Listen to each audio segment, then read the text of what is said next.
Welcome, sleepless spirit.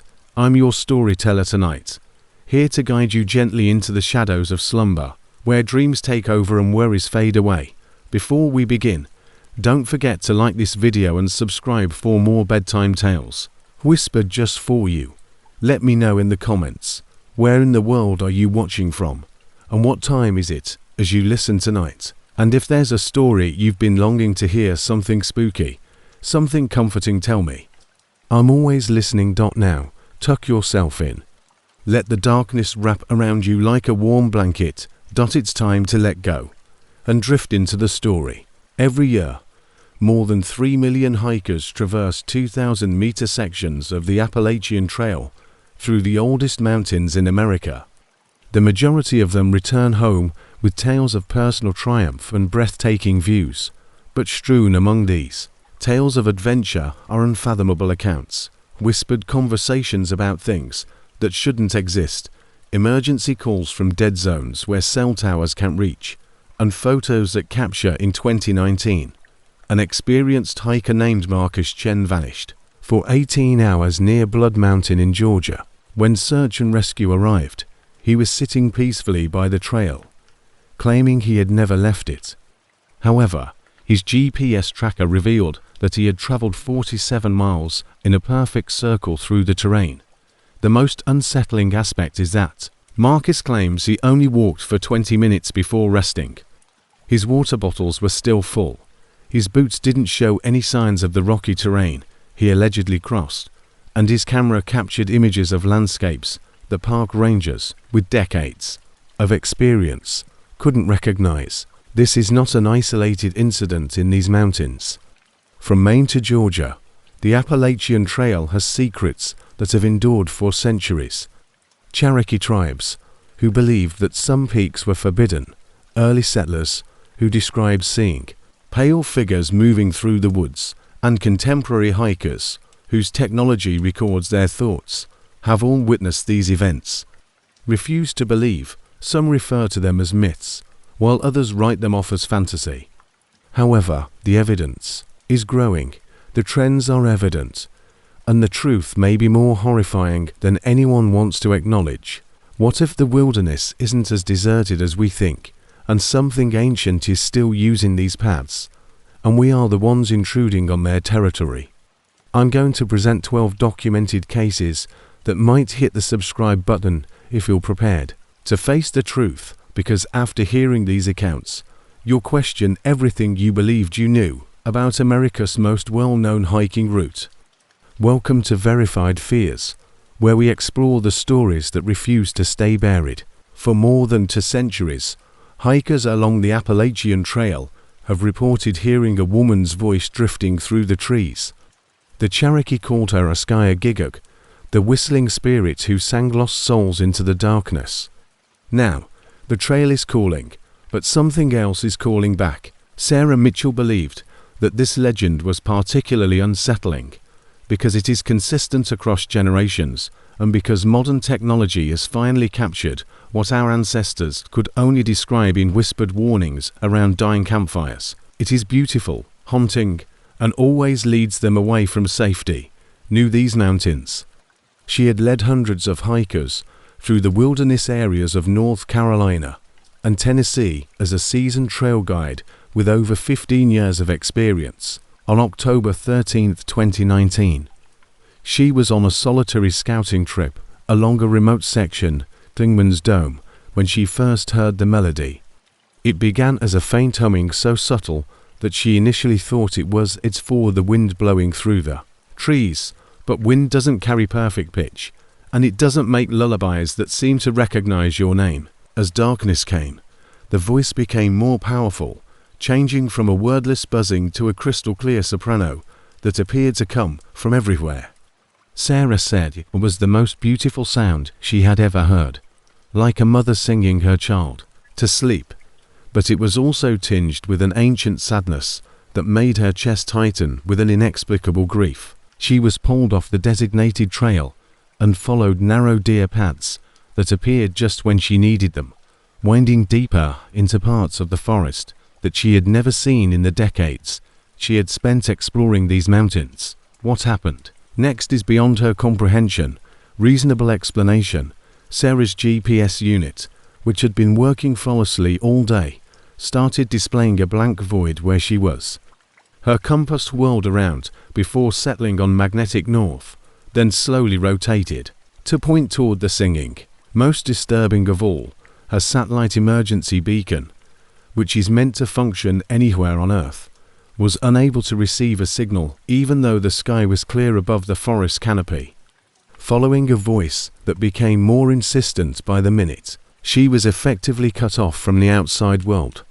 As darkness descended, the melody changed, and the maternal comfort turned into something more urgent and hungry. Sarah realized she had been walking for more than 3 hours without stopping because of a compulsion. She couldn't rock formations from trails she had hiked years ago that had been impossibly transplanted to this unknown location. Illuminated by her headlamp were familiar landmarks that shouldn't be in this area of the forest. The singing woman appeared to be changing the very terrain around her, creating a maze where Sarah's knowledge meant. Then came the scene that still haunts her dreams. The voice stopped suddenly, leaving a pause so deep that Sarah could hear her own heartbeats resonating off the trees. In that emptiness, she heard something else, the sound of someone else's breathing coming from right behind her shoulder. As she turned around, her headlamp caught a glimpse of pale fabric vanishing behind a huge oak tree. But it was her. 15 years of wilderness experience vanished into sheer animal panic. Sarah ran through underbrush, instinctively following her own backtrail. The footprints in the soft earth that made her blood freeze were human in shape, but incorrect in every other way. They were too long and narrow, with what looked like claw marks where toes should have been. More than sight, she reached her truck at dawn, but she had no recollection of finding the main trail or covering the last few miles. The singing resumed behind her, but now it carried notes of amusement, as if her terror was exactly what the voice had been waiting for. Every time she looked back, she caught glimpses of movement in her peripheral vision, something pale and impossibly tall keeping pace with her through the trees. Never quite visible, but always present.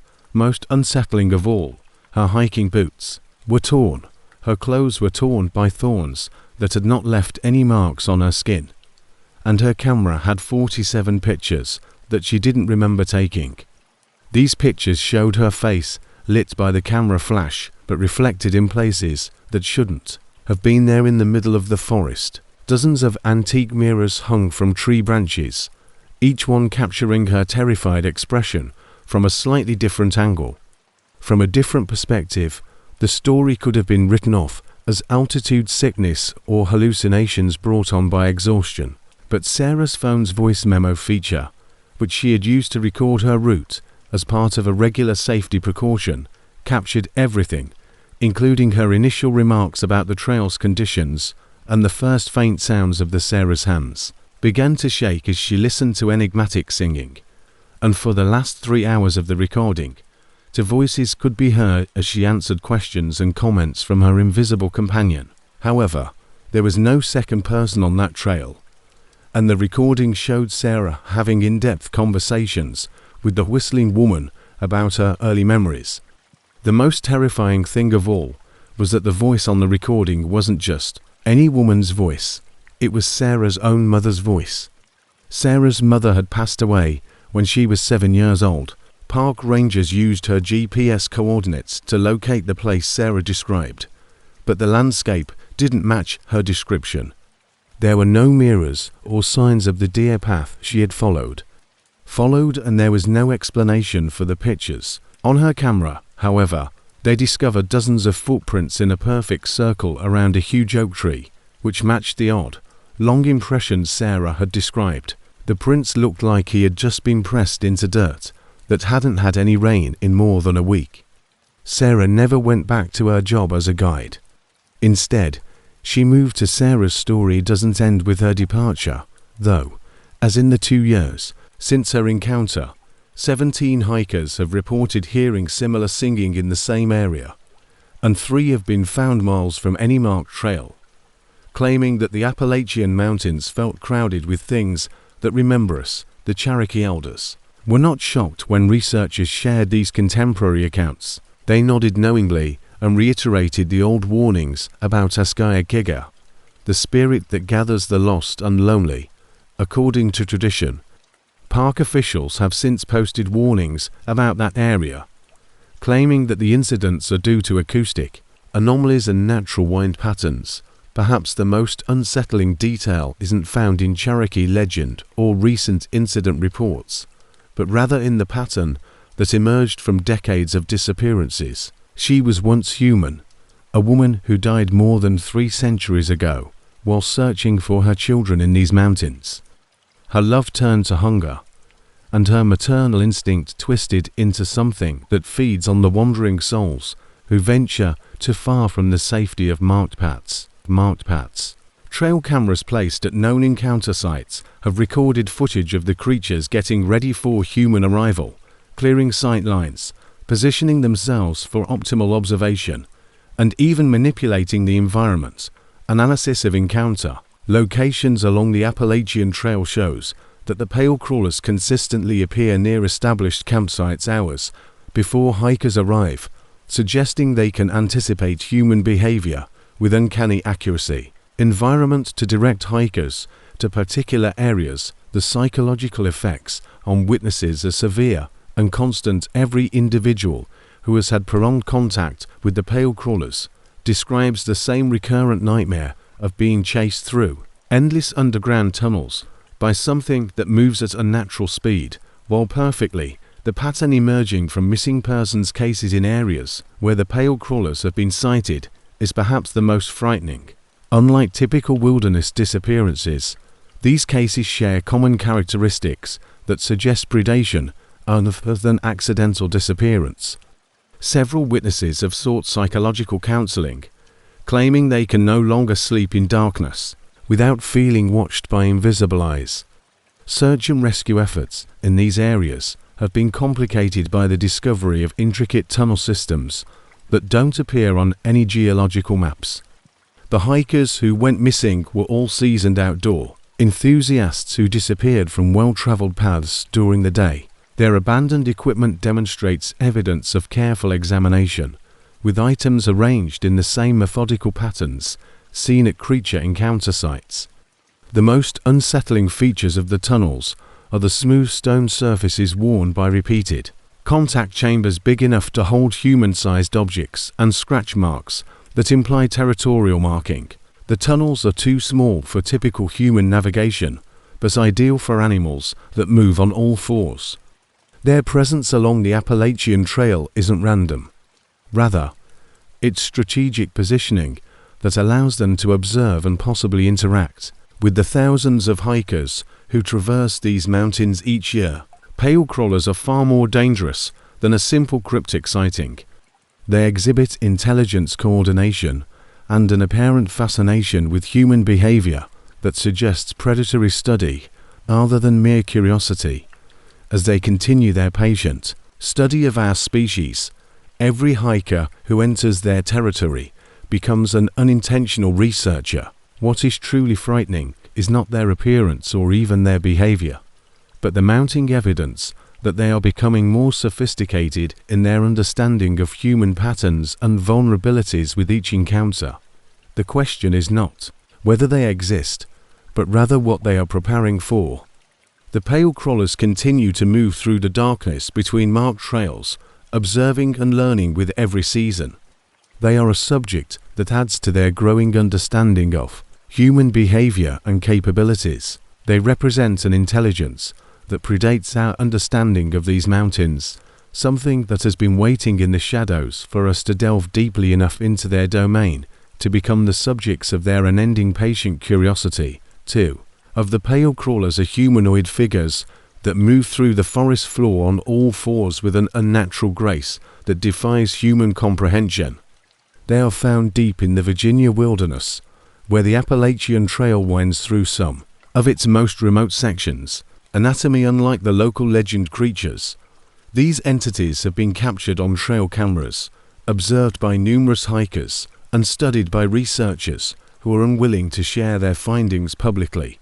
What makes the pale crawlers especially Frightening isn't just how they look, it's also how intelligent they are and how territorial they are. The first confirmed sighting happened in November 2017, while veteran hiker James Rodriguez was finishing a section hike through Shenandoah National Park. Rodriguez had been hiking alone for more than 20 years, recording wildlife behavior for a nature photography blog that had made him well known among outdoor enthusiasts. Rodriguez had set up his tent in an authorized backcountry location, adhering to all park regulations and wildlife safety protocols. As a seasoned photographer, he was familiar with every animal that lived in these mountains, from black bears to the occasional mountain lion. But nothing in his experience prepared him for what he encountered on a typical evening at his campsite near Skyland Resort. In order to record nocturnal animal behavior, he regularly turned on his motion sensor camera equipment around his campsite. The cameras were placed in a perimeter about 50 feet from his tent, which was intended to preserve the natural environment. What they captured at night would drastically alter Rodriguez's perception of what lives in the Appalachian wilderness. Normal nocturnal activity is expected in this setting, with occasional deer moving through the area and a raccoon exploring his food storage. However, at around 2:30 in the morning, something enters the frame that prevents wildlife experts from verifying the recording.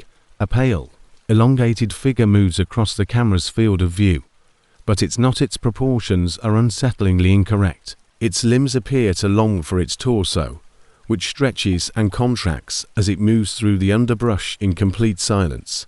What is most unnerving is its head movement. Rather than walking upright like a human or moving with the gait of any known animal, it moves on all fours with a fluid spider-like locomotion that seems to ignore the normal limitations of human joint movement. The thermal imaging camera recorded its body temperature as being much lower than human normal, creating a ghostly outline against the warmer forest floor. Rodriguez was awakened not by sound, and the creature moved without disturbing even the dried leaves. It rotates with an owl-like range of motion, scanning the environment with deliberate intelligence while maintaining its forward momentum. When he silently unzipped his tent to investigate, he found himself staring directly at the creature from a distance of less than 20 feet. What he saw defied rational explanation. The creature appeared to be human in basic structure, but incorrect in every detail. It was surrounded by an overwhelming sense of being watched. He described it as a pressure against his consciousness, as if something was examining not just his physical presence, but also his thoughts and intentions. Its eyes reflected his flashlight beam with an inner luminescence that reminded him of deep-sea creatures adapted to perpetual darkness.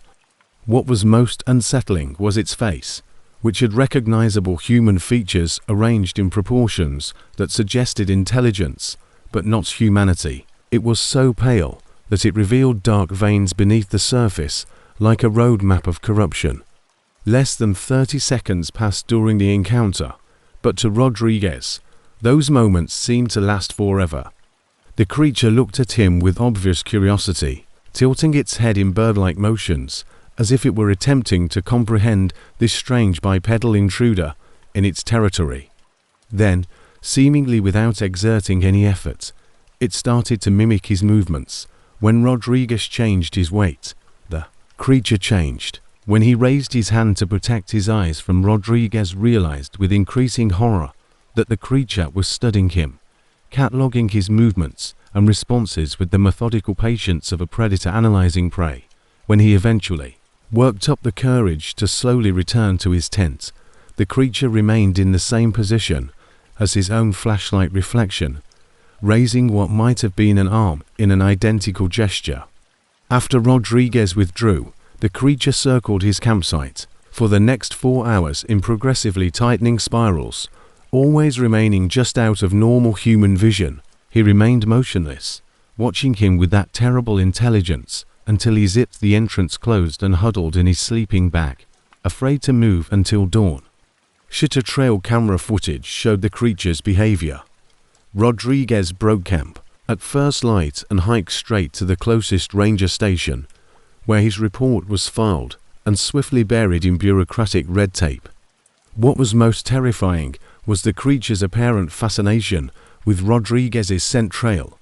It spent long periods of time at places where he had walked crouching low to the ground, as if memorizing his presence through smell and touch. Procedures, however, Dr. Margaret Chen, a Virginia Tech cryptozoologist who had been covertly recording similar encounters for more than 10 years, noticed his camera footage and what Dr. Chen disclosed about the pale crawlers places Rodriguez's experience within a much larger and more terrifying pattern. Dr. Chen's research indicates that the creatures exhibit territorial behavior that spans multiple states along the Appalachian corridor. The most unsettling aspect of their apparent coordination is that they seem to maintain hunting grounds with clearly defined boundaries indicated by tree scratches and geometric stone arrangements. When one creature comes into contact with a human, the other creatures in the area seem to notice the intrusion within hours, indicating a communication method that scientists are unable to comprehend. The animals are more intelligent than simple mimics. Several witnesses have reported seeing their campsites moved overnight, their gear moved to new locations, food containers opened, and sleeping bags resealed. These changes aren't just random vandalism, but intentional ones that imply the animals are researching human behavior and technology. Some hikers have found their backpacks repacked with. Dr. Chen's most unsettling discovery is that the creatures appear to be able to predict human movement patterns. The items are arranged in apparent order of importance, as if they were attempting to comprehend the hierarchy of human survival needs. Analysis of encounter locations shows that the pale crawlers regularly appear near established campsites hours before hikers arrive, suggesting they can predict human behavior with remarkable precision. Trail cameras placed at known encounter locations have recorded footage of the animals getting ready for human arrival, removing sightlines, setting up their positions for best observation, and even directing hikers toward particular areas. The psychological effects on witnesses are severe and constant. Someone who has spent a lot of time with the pale crawlers says they keep having the same nightmare, being chased through endless underground tunnels by something that moves faster than humans and exactly like them. A number of witnesses have needed psychological counseling because they say they can't sleep in the dark anymore without feeling like invisible eyes are watching them. The pattern is perhaps the most terrifying, emerging from missing persons cases in areas where the pale crawlers have been reported. These cases differ from typical wilderness disappearances in that they all involve experienced outdoor enthusiasts who disappeared from established trails during the day. Their abandoned gear demonstrates evidence of careful examination, with items arranged in the same methodical patterns seen at creature encounter sites. The finding of complex tunnel systems that are not visible on any geological surveys has complicated search and rescue efforts in these areas. The tunnels are too small for typical human navigation, but ideal for animals that move on all fours. What's more troubling, that they show signs of recent habitation, with smooth stone surfaces worn by repeated contact. They exhibit intelligence, coordination, and an apparent fascination with human behavior that suggests predatory study rather than simple curiosity. Their presence along the Appalachian Trail isn't random. Rather, it's strategic positioning to observe. The pale crawlers have chambers big enough to hold human-sized objects and scratch marks that suggest territorial marking, and possibly engage with the thousands of hikers who pass through these mountains every year. What makes them genuinely terrifying isn't their look or even their actions, but the mounting evidence that they're getting better at recognizing human tendencies and weaknesses with every encounter. The question isn't whether they exist, but rather what they are still out there, moving through the darkness between marked trails, watching and learning with each passing season. They represent an intelligence that predates our understanding of these mountains. As they continue their patient study of our species, every hiker who enters their territory becomes an unwitting research subject contributing to their expanding knowledge of human behavior and capabilities. Story 3. Time slips. Time is supposed to be constant, flowing forward at an unchanging pace that governs every aspect of our existence. But along certain sections of the Appalachian Trail, this fundamental law of reality becomes negotiable. This is something that has been waiting in the shadows for us to venture deep enough into their domain to become subjects of their endless patient curiosity. Enter these areas anticipating a typical day on the trail and return hours, days, or even weeks later with no recollection of the time lost. Others have the opposite experience, hiking 4 days and then realizing that minutes have passed in the outside world. These aren't just cases of altitude sickness or disorientation. They are documented temporal anomalies that test our understanding of space and time itself, and they're happening more often every year. Dr. Elena Vasquez, a quantum physicist from Johns Hopkins University, first noticed the phenomenon during what should have been a simple research expedition in the Virginia Blue Ridge Mountains. She was using atomic clocks placed at various elevations along the trail to conduct experiments on gravitational time dilation. In order to validate Einstein's theories of relativity, she routinely measured minute variations in time passage at various altitudes.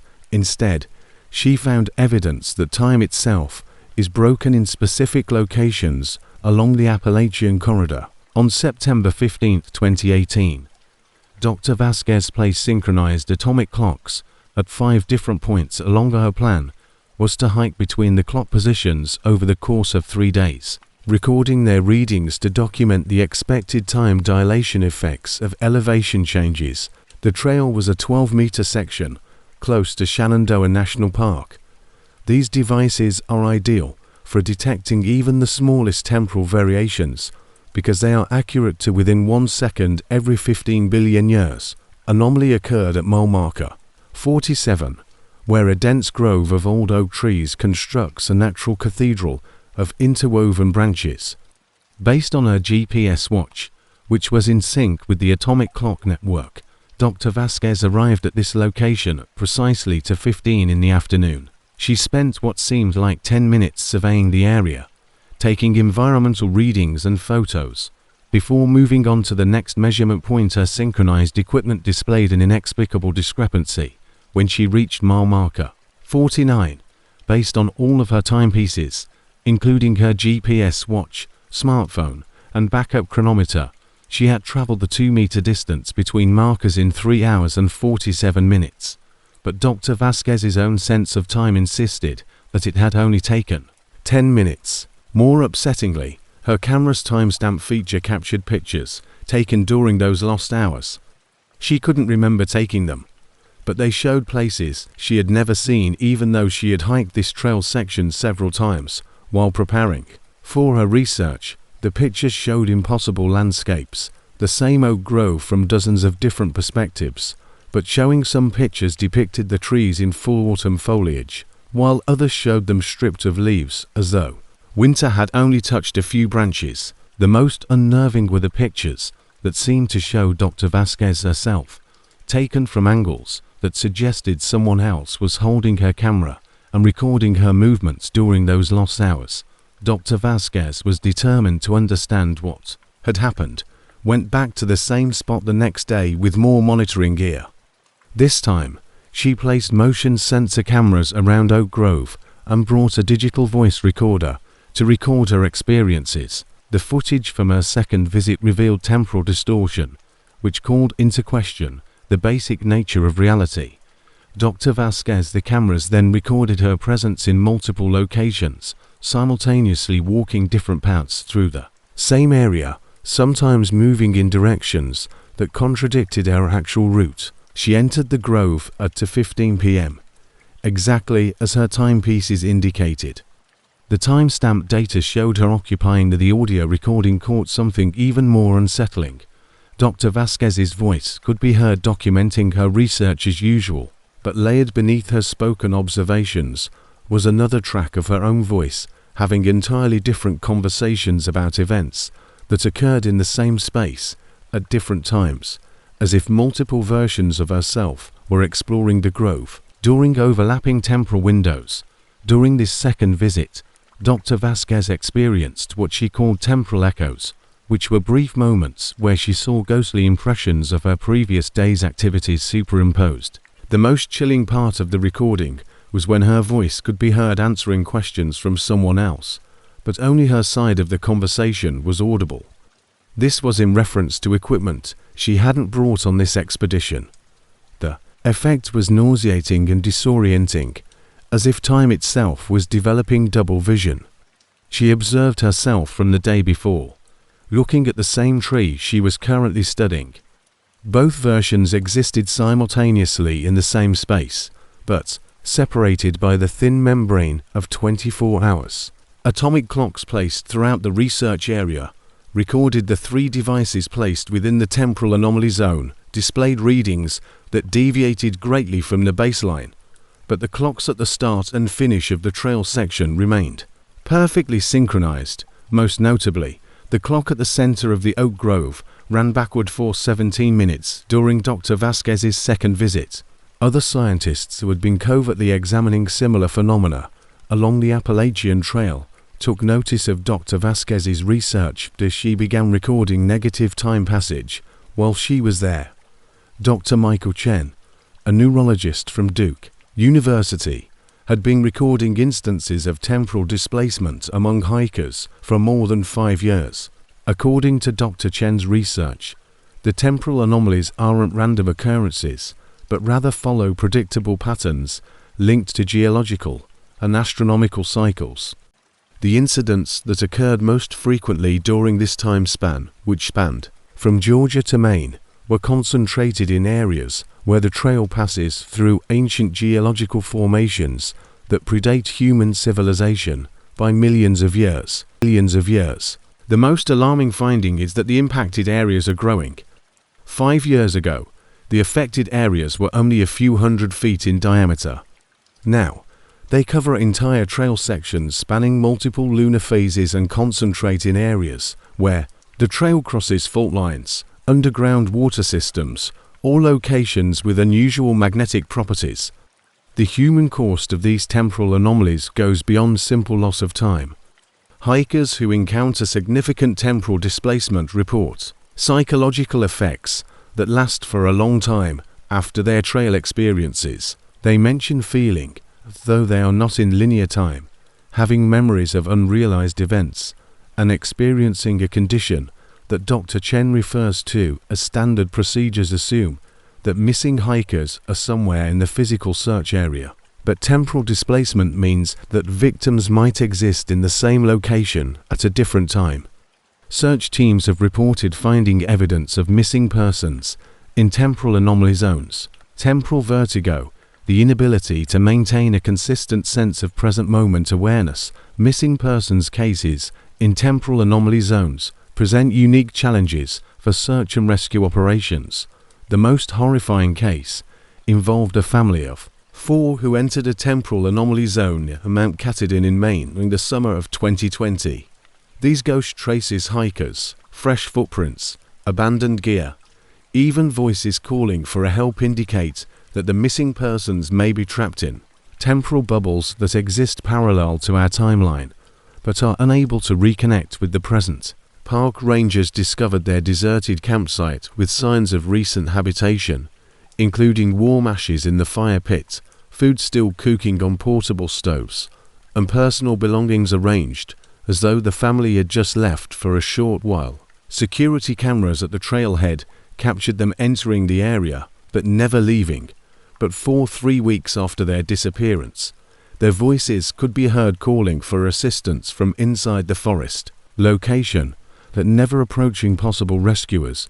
Dr. Vasquez's latest research has revealed evidence that the temporal anomalies are getting worse and happening more frequently.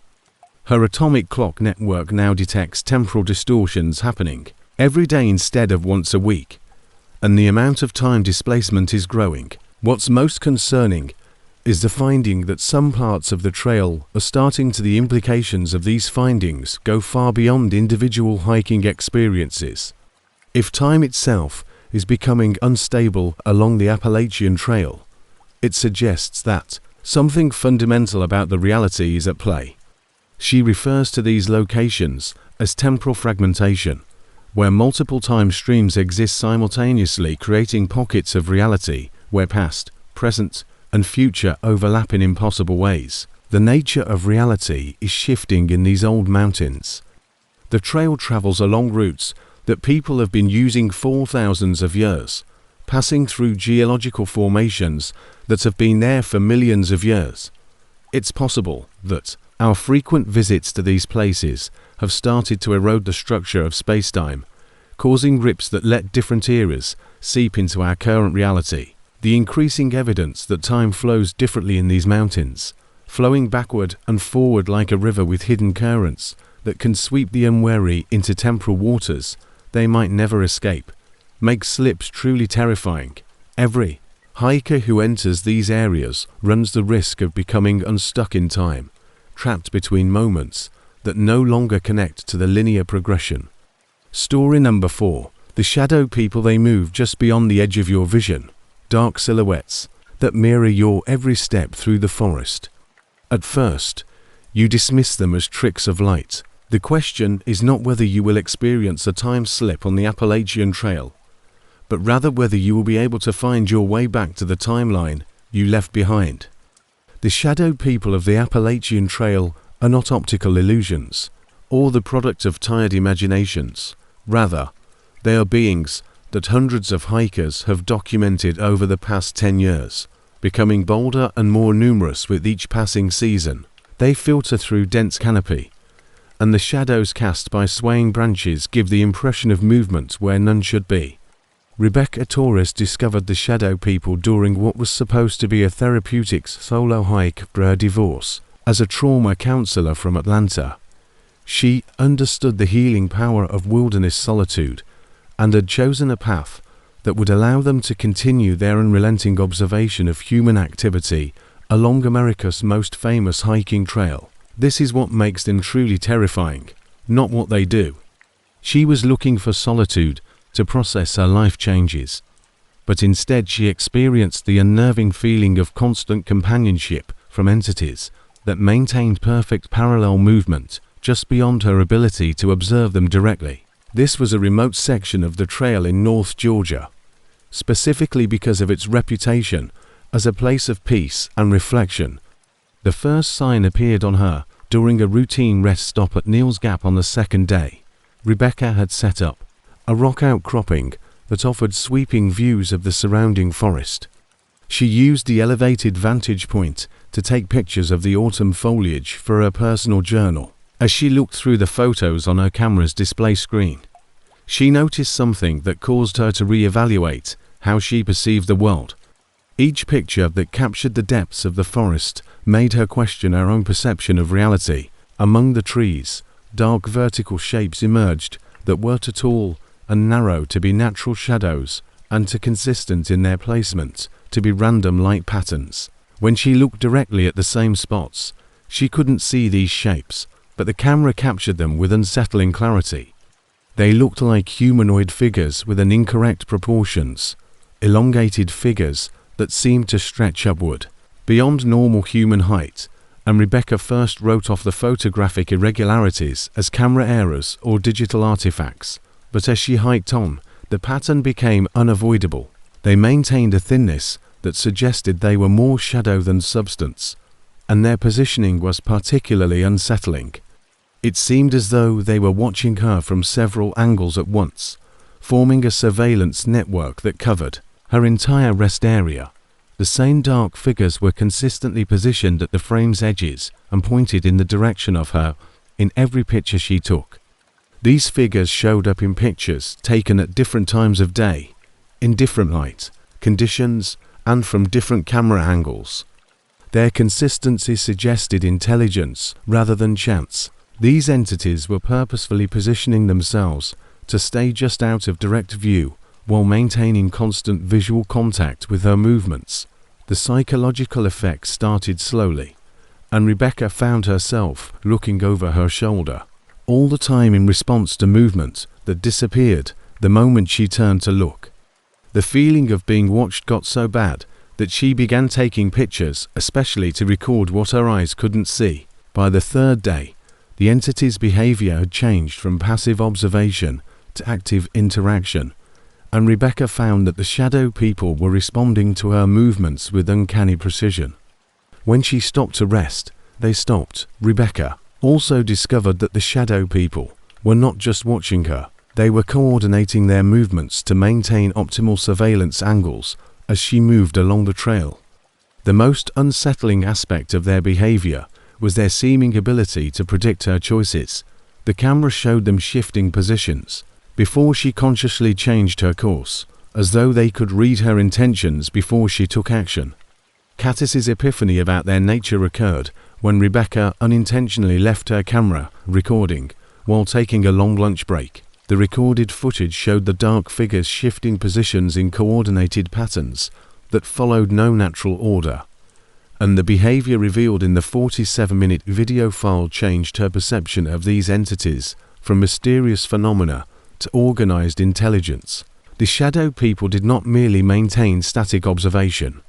Instead, they communicated with one another through movements that resembled a complex form of nonverbal language. Explanation: the majority of chilling was a sequence in which the entities appeared to be practicing formations and rehearsing their movements.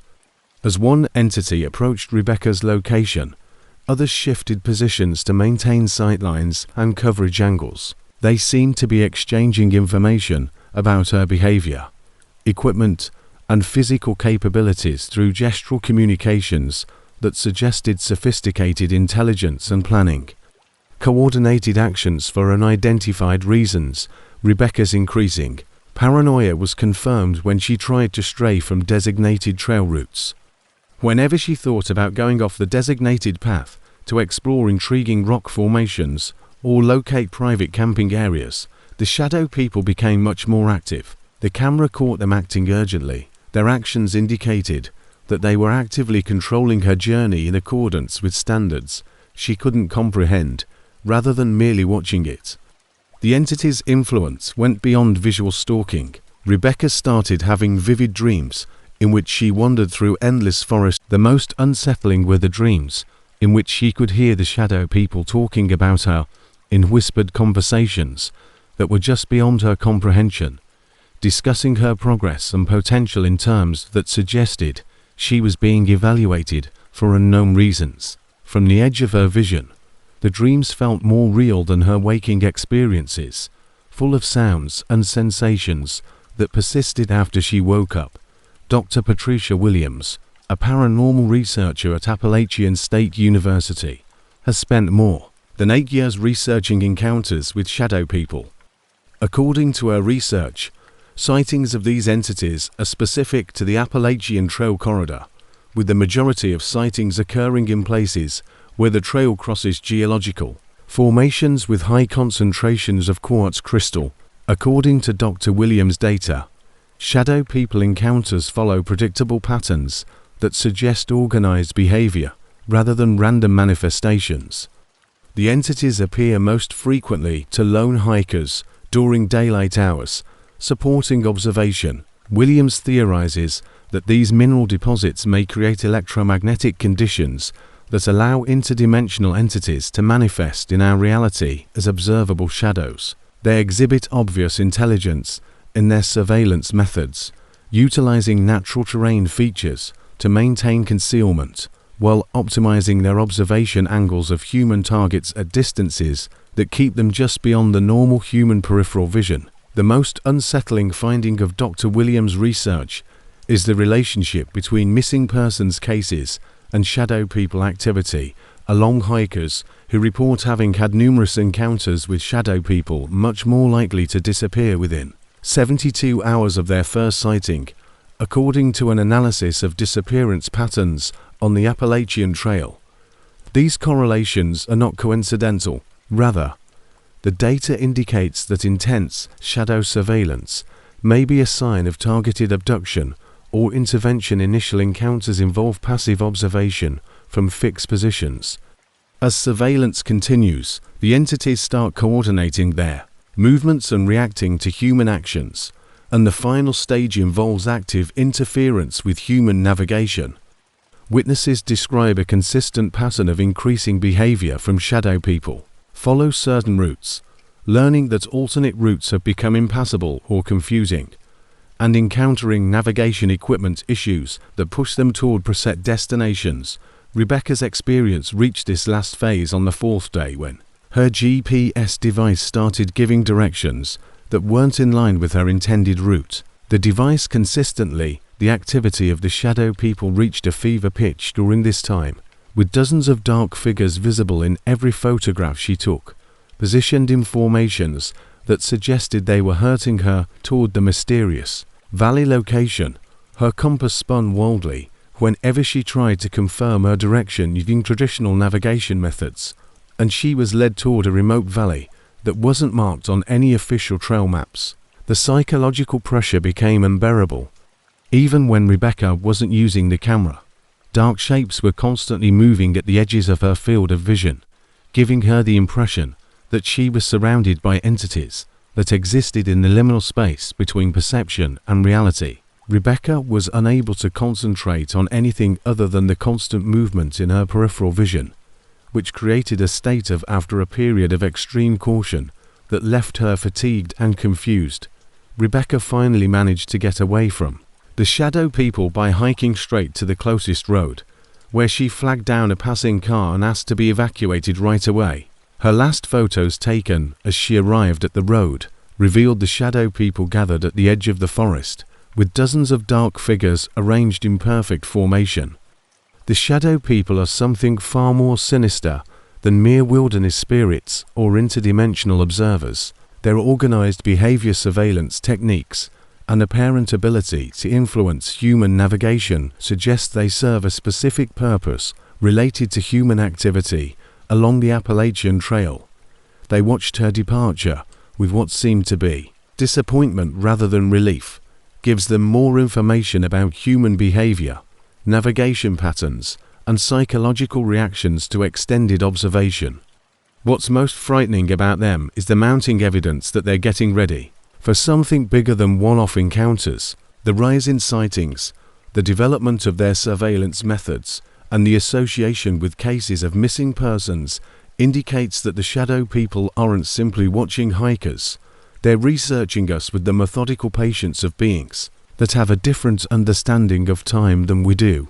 Each hiker who reports their surveillance adds to their growing database of human vulnerabilities and behavioral patterns, and it's not a question of whether the shadow people exist in the areas between light and darkness. Along with every season that goes by, they continue to observe from the periphery of perception, recording our movements and discovering our weaknesses in preparation for a purpose that is as dark and enigmatic as the shadows they inhabit. The Appalachian Trail raises the question of what they intend to do with all the information they have gathered about us, and whether their patient observation phase is coming to an end. Story number 5. The Cherokee Warnings. The Cherokee Nation, recognized long before the Appalachian Trail, was a recreational route that some of the peaks in these old mountains were off limits. They referred to these peaks as Envy or Gaia, the places where spirits reside, and for more than a millennium, tribal law forbade anyone from climbing these holy heights unless absolutely necessary. The Cherokee did not impose these restrictions out of superstition. Joseph Crow Feather acts as a cultural bridge between the eastern band of Cherokee Indians and the national park. They created them because their ancestors had discovered through painful experience and devastating loss that certain mountains harbor entities that see human presence as an intrusion punishable by consequences that go far beyond simple death. Before European colonization appended traditional educational systems, his great-grandfather Samuel Crow Feather was among the last Cherokee to receive formal training in the old ways. The knowledge Samuel passed down through 4 generations includes specific protocols for avoiding spiritual dangers and detailed maps of forbidden territories. The service is working to preserve traditional knowledge about the spiritual significance of Appalachian landscapes. According to Joseph, the Cherokee understanding of dangerous peaks isn't based on folklore or metaphorical teachings. Rather, it's practical survival information encoded in ceremonial language to ensure accurate transmission across generations. The Forbidden Mountains aren't randomly located. Contamination and, most importantly, warnings about what happens to those who ignore ancient boundaries that were established through centuries of tragic experience. The most well-documented Forbidden Peak is located along what is now the Appalachian Trail in the Great Smoky Mountains, where Clingman's Dome rises. These sites were designated sated sites, but there were also specific places where the Cherokee recorded encounters with entities they called Con-Island beings that exist in the spaces between the physical and spiritual worlds and have the ability to influence reality in ways that defy natural law. Cherokee oral tradition describes this mountain as a gateway location where the Nightland beings first appeared in our world during a catastrophic event that occurred about 800 years ago. The traditional account describes the sky turning black during daylight hours, followed by the appearance of beings that could manipulate physical matter.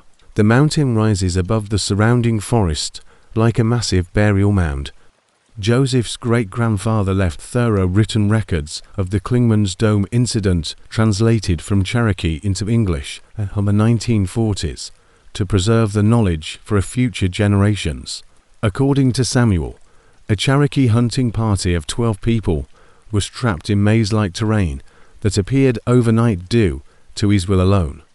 Because the tribal community was starving due to severe winter weather that drove game animals to higher elevations, experienced warriors entered the Clingman's Dome area in the fall of 1847. Despite knowing the traditional prohibitions, the hunting party set up a base camp at the lower elevations of the mountains and spent 3 days following herds of deer toward the Forbidden Peak. On the 4th day, they found that the terrain surrounding Clingman's Dome had changed over night.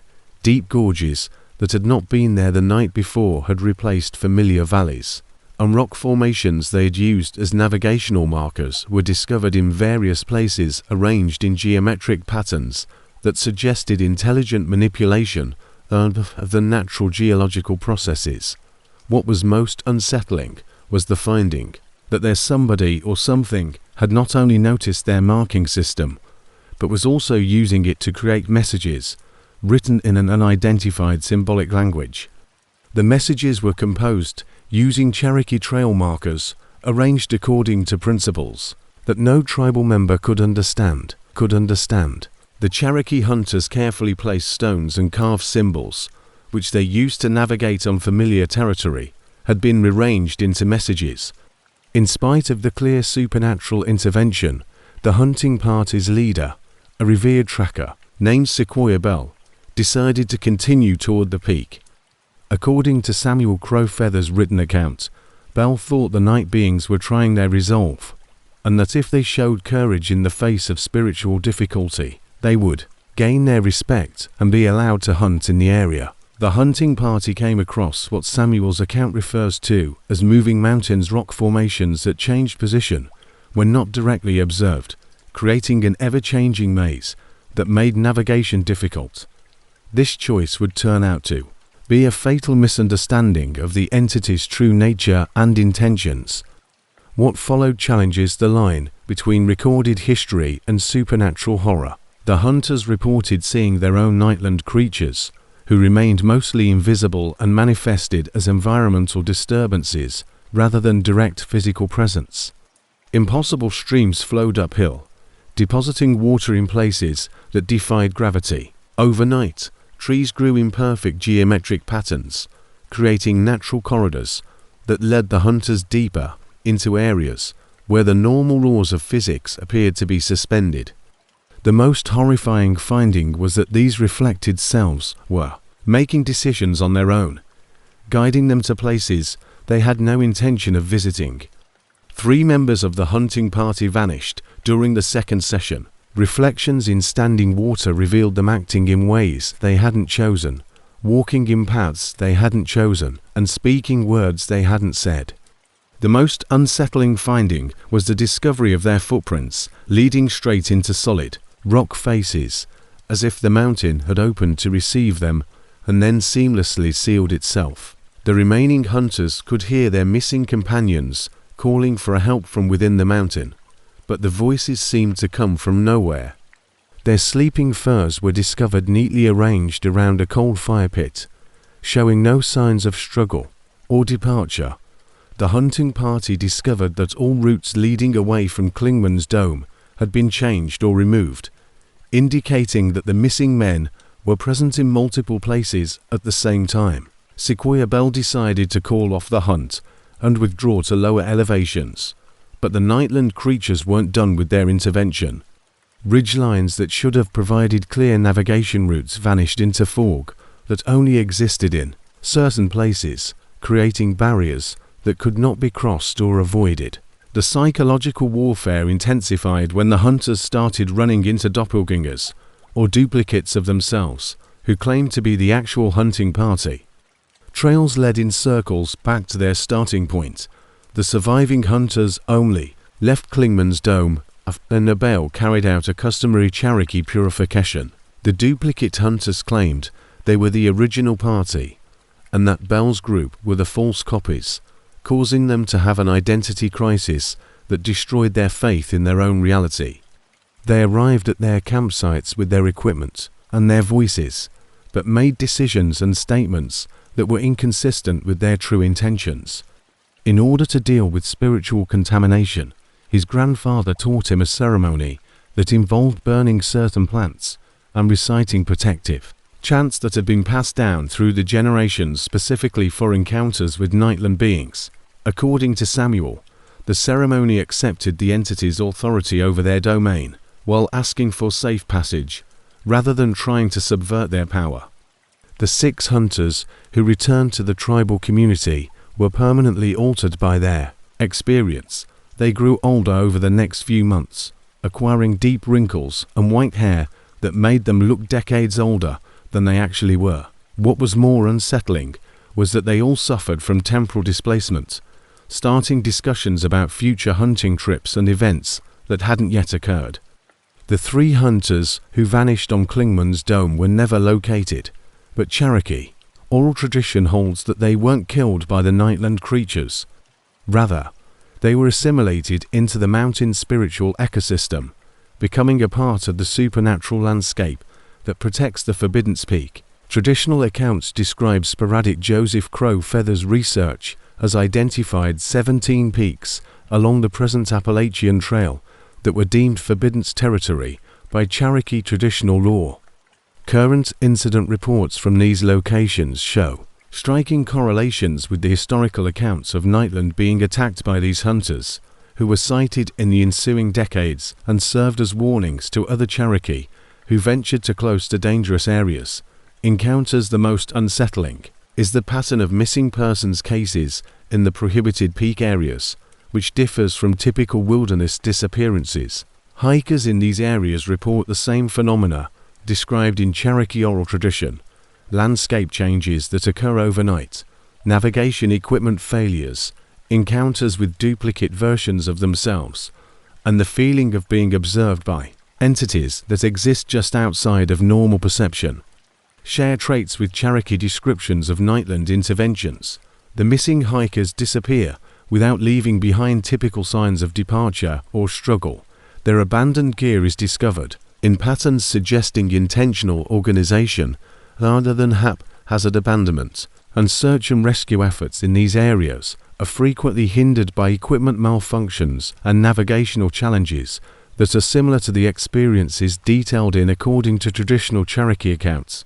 The Cherokee warnings about Forbidden Peaks were not cultural metaphors or archaic superstitions. Rather, they were useful survival knowledge derived from centuries of recorded interactions with entities that actively control certain mountain locations.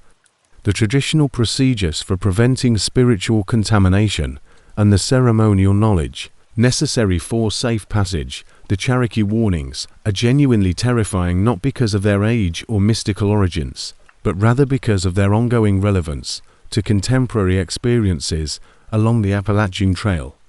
The intricate maps of Forbidden territories represent an ancient, early warning system created to protect human communities from supernatural threats that modern hikers encounter without any cultural preparation or protective knowledge have not vanished or gone dormant over time. They still defend their borders with the same cunning and supernatural powers that Cherokee hunters recorded centuries ago. Any hiker who ascends the Forbidden Peaks runs the risk of becoming a victim of beings that perceive human presence as an infringement that needs to be rectified through means that go beyond the physical bounds of our world. The Cherokee spent centuries learning to coexist with the Nightland beings by careful avoidance and respectful acknowledgement of their authority. The question is not whether we should heed their ancient warnings about forbidden territories, but rather whether we can survive ongoing exposure to supernatural entities that our culture lacks traditional knowledge for understanding or appeasing. The sixth story, The Lost Colony Connection, describes how modern hikers enter their territory as ignorant trespassers, not realizing that they are traversing areas protected by intelligences that view human intrusion as a violation punishable by absorption into landscapes that exist outside of the normal flow of time and space. The disappearance of the Roanoke colony in 1590 is still one of America's most persistent mysteries, involving the disappearance of 115 English settlers from their settlement on what is now the Outer Banks of North Carolina without explanation.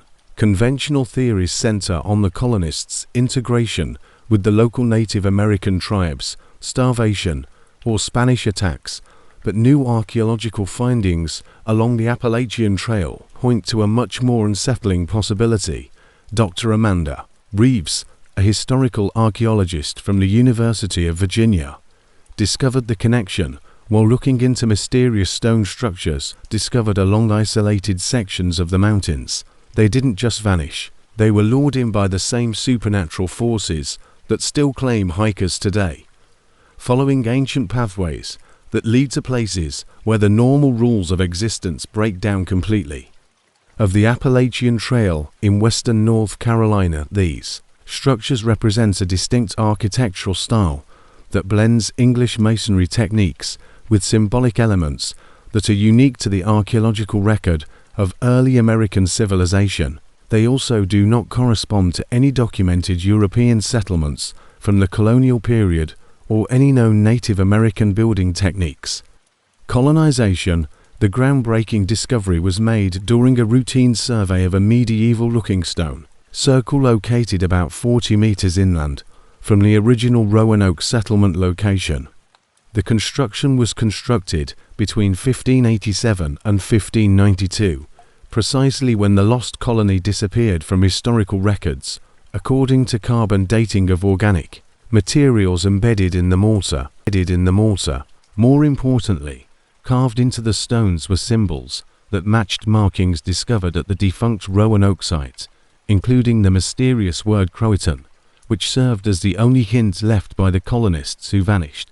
Dr. Reeves's team used satellite imagery and ground-penetrating radar to determine that the stone circle wasn't a single structure, but rather a part of a larger network of similar constructions that stretched along what would eventually become the Appalachian Trail corridor. Through analysis, they discovered 17 distinct stone sites spread across more than 200 meters of mountainous terrain in a precise geometric pattern.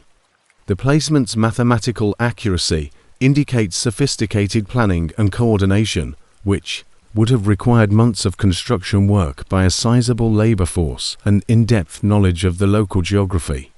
Exhibit signs of both rapid abandonment under circumstances similar to the enigmatic departure from Roanoke Island and evidence of prolonged habitation by people using European tools and agricultural techniques.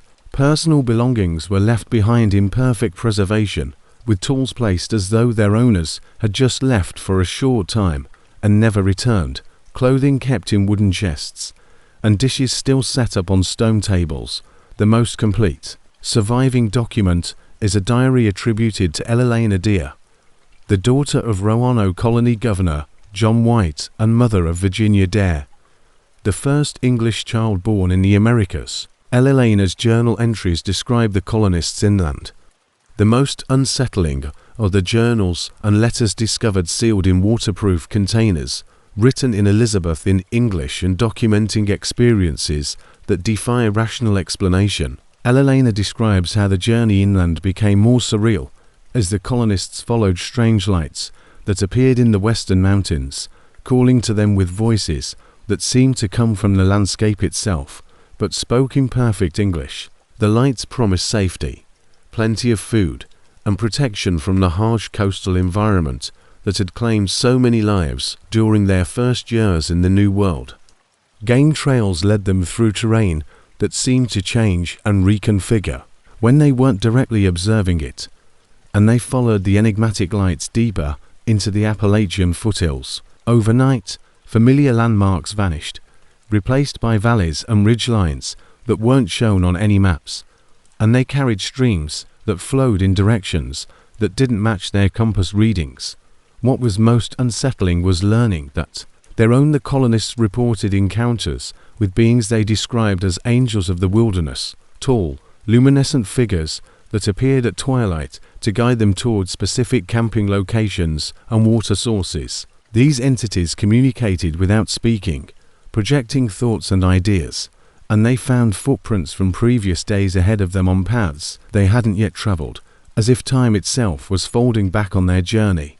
The beings showed an understanding of English customs and Christian beliefs that seemed impossible for any earthly intelligence to possess, which strengthened the colonists' belief that they were being led by supernatural messengers. Eleanor's journal entries became so clear that many colonists started to believe they were receiving divine guidance toward a promised land hidden in the western mountains.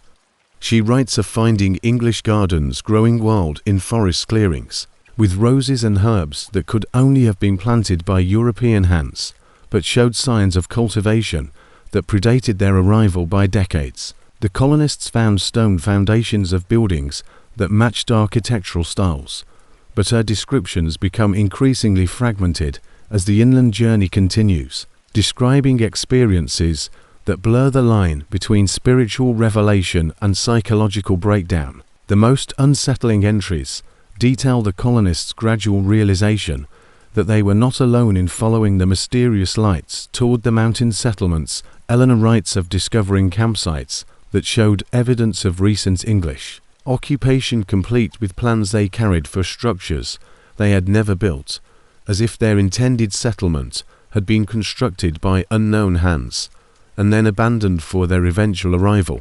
Stranger still were the finds of graves with English names and dates that hadn't yet happened, indicating that other groups of colonists had come to this place before them and met unknown fates. The journal's last entries, dated in early 1591, detailed the colonists. They included familiar personal belongings and cooking tools, but there were no indications of the people who had used them. Arrival at what Eleanor refers to as the final settlement, a valley tucked away in the mountains, where stone buildings had been ready for their habitation, complete with fresh water sources, cleared farmland, and storage facilities full of preserved food. The settlement seemed to be the ideal haven, providing everything the struggling Roanoke colony had been lacking. But Elena's writing shows a growing sense of unease about the supernatural perfection. The colonists lost their sense of individual identity and found themselves performing tasks they had no memory of beginning and engaging in. She describes the settlement as existing in a state of perpetual twilight, where the sun never fully rose nor completely set, creating a timeless environment that made it impossible to track the passage of days or seasons. The discovery that their reflection in the settlement's water sources depicted them as they had been years earlier, indicating that time moved differently in their mountain refuge, was the most terrifying of the conversations they couldn't remember starting. The journal ends abruptly with Elena's final entry, which describes the colonists' realization that they had become permanent residents of the mountain settlement, unable to leave despite their growing yearning to return to the familiar world they had left behind. She describes attempts to leave that led them back to the settlement in circles, No matter how carefully they navigated the mountain terrain, or which way they went, it seemed to change itself to keep them from escaping, enclosing them in an invisible prison that kept them in their supernatural haven. Dr. Reeves's archaeological team discovered Elila Nadir's remains in 2019 in a stone chamber beneath the main settlement building, perfectly preserved, despite being buried in mountain soil for more than 4 centuries, which should have completely decomposed organic remains. Elilena's clothing and personal belongings revealed evidence of continued aging, preservation and restoration, as though someone had been tending to her remains over the centuries that have passed. The significance of the lost colony connection goes far beyond historical interest. Examining current missing person cases along the Appalachian Trail shows remarkable similarities to the experiences detailed in Elila Nadir's journal. Hikers report tracking enigmatic lights toward hidden valleys and finding evidence of past. Most notably, a number of missing persons cases involve the discovery of abandoned campsites with contemporary equipment arranged in patterns that match the stone settlements constructed by the lost colony survivors. These cases involve visitors who left no trace in official records and experiencing temporal distortions that make accurate navigation impossible. Ground-penetrating radar. The most unsettling are the chambers that house contemporary hiking gear. Surveys of the 17 lost colony stone sites have uncovered extensive underground chamber systems that connect the surface structures in a vast network spanning hundreds of miles.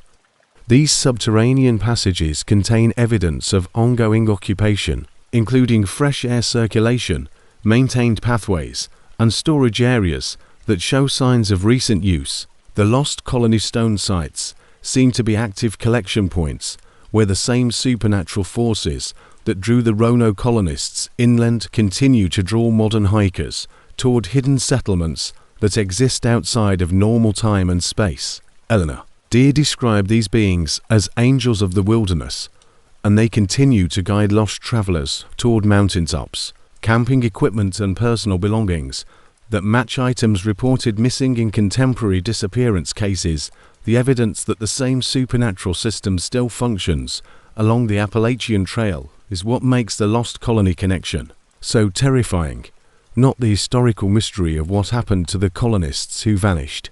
These falsehoods promise safety and sustenance, but imprison their residents in timeless environments that prevent them from returning to the outside world.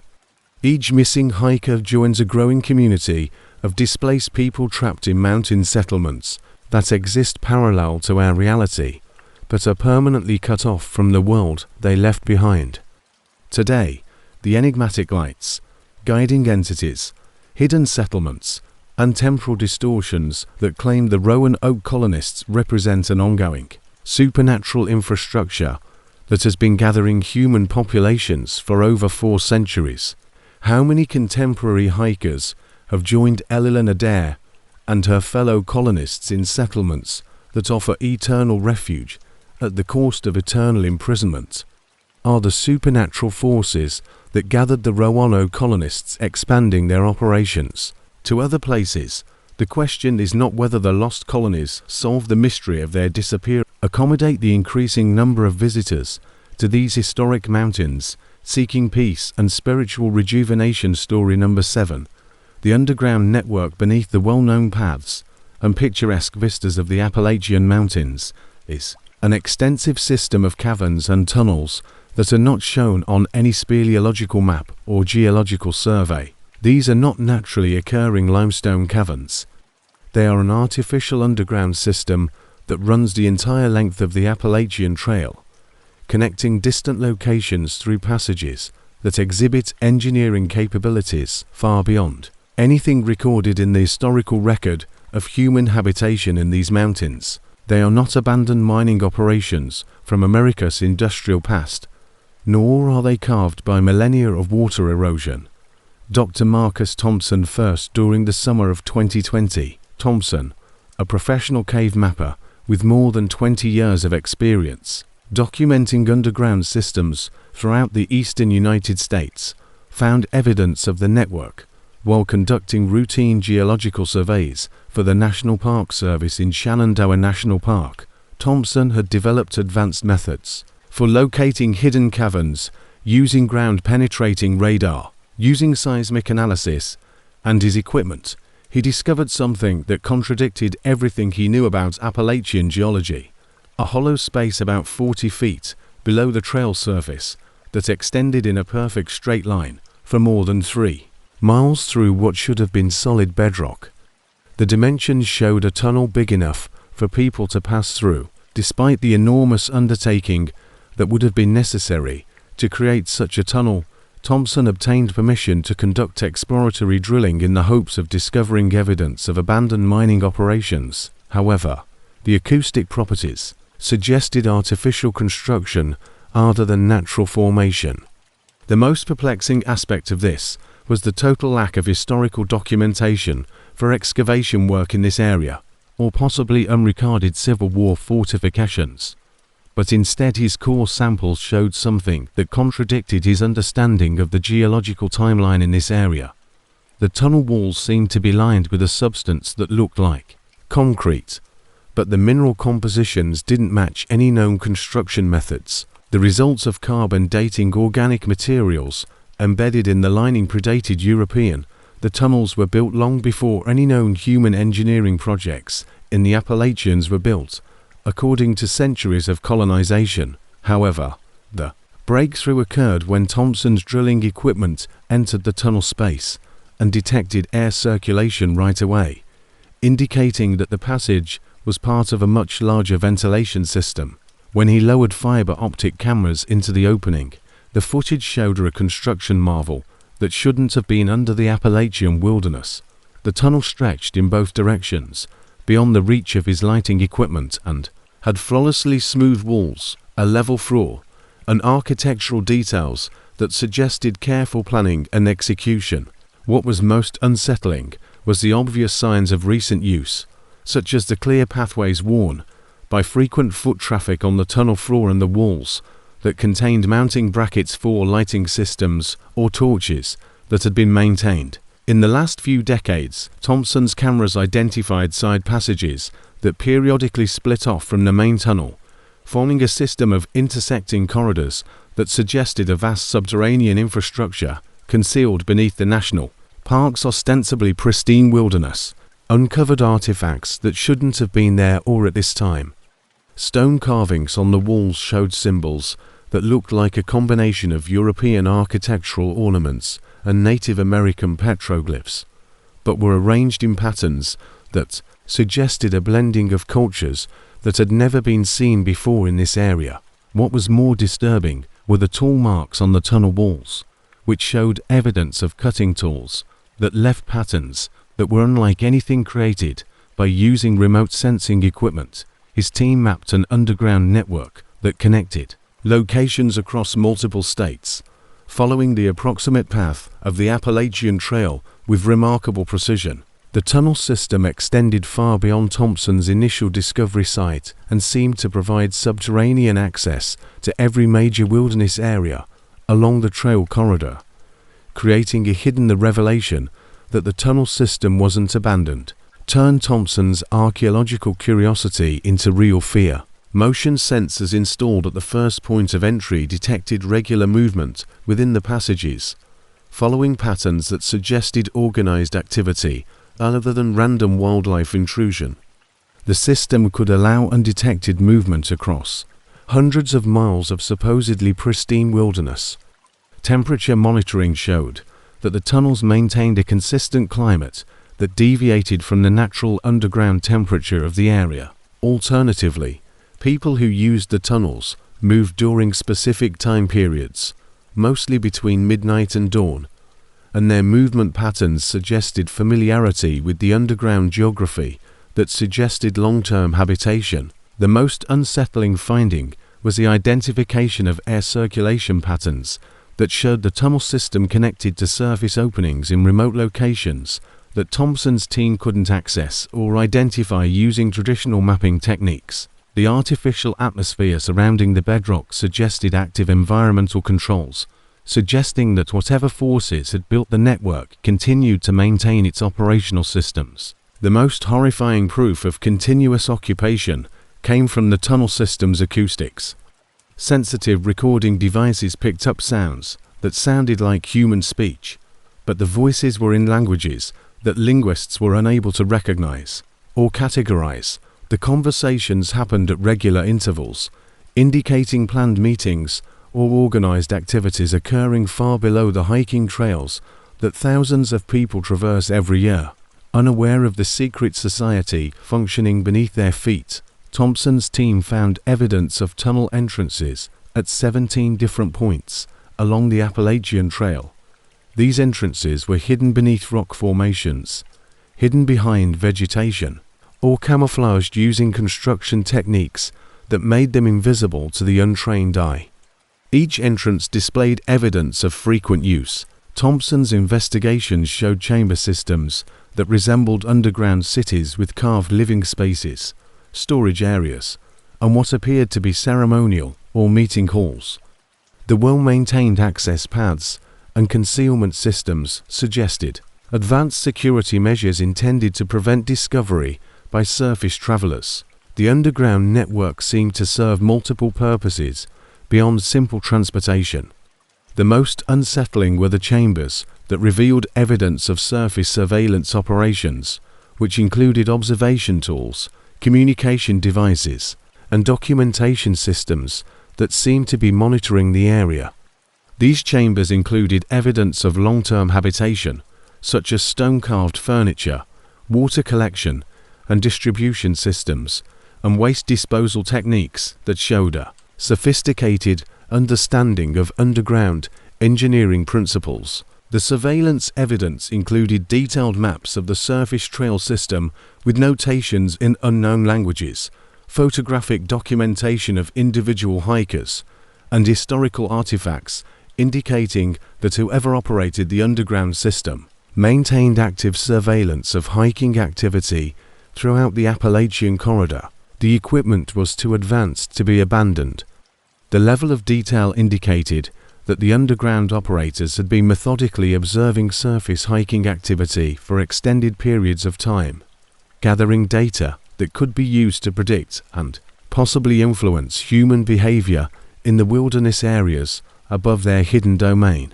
Thompson's most terrifying discovery involved hikers and what appeared to be behavioral analysis charts tracking human movement patterns and camping preferences. Chambers that held the personal belongings of hikers who had gone missing over a number of decades. The items were meticulously documented and preserved, organized in collections that suggested methodical acquisition rather than haphazard scavenging. Each collection seemed to represent a comprehensive inventory of a hiker's gear, clothes, and personal belongings kept in underground archives and with museum-quality care.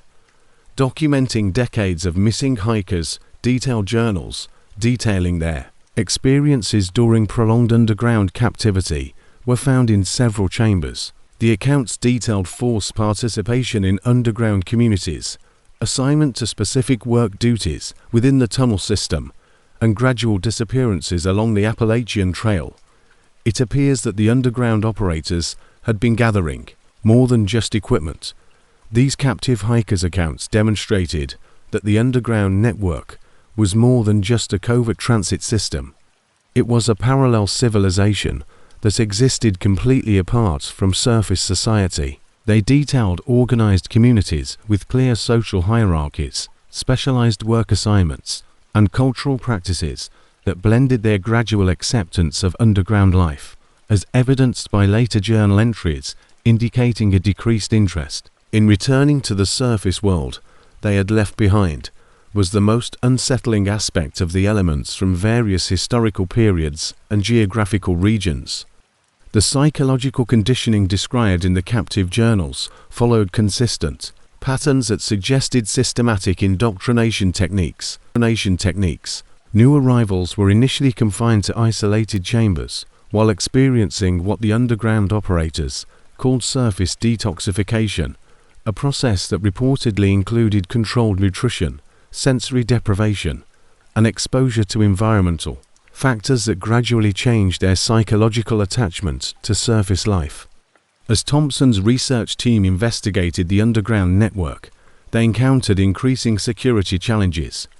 As time went on, equipment malfunctions increased in frequency and seemed to be intentional rather than unintentional. Surveillance cameras placed close to tunnel entrances were routinely turned off or rerouted, and GPS units and communication equipment encountered interference that hindered precise location tracking or communication with surface support teams. The most obvious indication of underground operator awareness occurred when Thompson learned that the same surveillance systems he had discovered in the underground chambers were also monitoring and documenting his research activities. His team's movement patterns, equipment locations, and investigation schedule were all meticulously recorded and analyzed, indicating that the underground operators saw surface researchers as study subjects rather than dangers to be avoided. Suggests an organized underground society that has been functioning in parallel with surface civilization for centuries, maintaining advanced infrastructure and surveillance capabilities while methodically gathering surface dwellers for purposes that are concealed in the depths of their artificial underground society. This is something far more dangerous than simple hidden cave systems or forgotten historical tunnels. Mountain Domain the evidence that its operators have been researching surface human behavior with the patience and methodical approach of scientists. Conducting long-term research on an alien species is what makes the underground network truly terrifying. Not just its vast scope or hidden presence beneath America's most popular hiking trail. Every hiker who travels the Appalachian Trail unknowingly passes above a hidden. The question is not whether there are extensive tunnel systems beneath the Appalachian Trail that connect remote wilderness areas through secret passageways that have functioned for centuries undetected, but rather what the underground civilization that keeps track of their activities, documents their behavior, and occasionally chooses individuals for inclusion in underground communities that exist completely outside the awareness of the surface world. Using the data they have collected on surface human behavior, operators intend to determine whether their patient observation phase is evolving into more active intervention in the lives of those who enter their mountain domain in search of peace and natural beauty, not realizing that every action they take is being tracked by intelligences that consider them as subjects deserving of being collected and studied. Story number 8. The Watchers in the Windows. Dozens of abandoned cabins can be found scattered along the Appalachian Trail's remote wilderness sections. Their weathered walls and broken windows bear witness to the hardy mountain people who once made their living on these harsh slopes. Most hikers believe these buildings are merely empty shells left behind when families move to more comfortable lives in contemporary towns and cities. But close examination reveals a startling reality about these buildings that seem abandoned.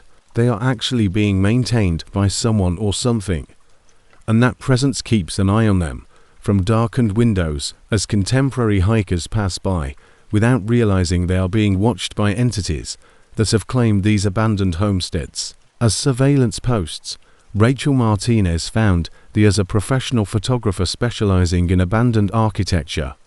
She had specifically sought out these mountain cabins to document the slow decay of Appalachian heritage buildings.